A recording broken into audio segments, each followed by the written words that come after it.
అందరికీ సాంశన్నం స్వామి. అయ్యప్ప మీ అందరికి చిన్న విషయం చెప్పాలనుకుంటున్నాను స్వామి. స్వామి దయచేసి వినండి. అయ్యప్ప చాలామంది స్వాములొచ్చేసి పడి పూజలు చెప్పినప్పుడు పడి పూజ సమయానికి ఎళ్ళడం లేదు స్వామి. పడి కంప్లీట్ అయిపోయిన తర్వాత భిక్షకు కొందరెళ్తున్నారు స్వామి. కొందరేమో పడి వెలిగించే టైంకి ఎళ్తున్నారు. ముందుగా భజన కార్యక్రమానికి ఆ ప్రోగ్రామ్స్‌కి ఎళ్ళడం లేదు స్వామి. ఇంకొకటొచ్చేసి సాములు సీనియర్ సాములు ఎళ్ళలేని స్థితిలో ఉన్నప్పుడు కన్య సాములని అక్కడ పంపించండి స్వామి.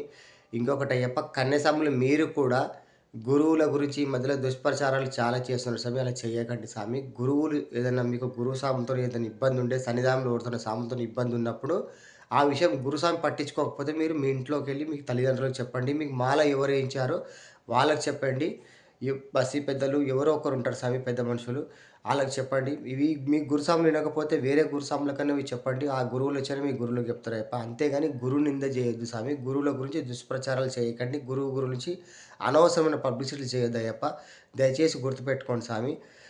సమయానికి కాకుండా ముందుగా ఎళ్లి పడి పూజలు అటెండ్ చేయండి స్వామి. స్వామియే శరణమయ్యప్ప.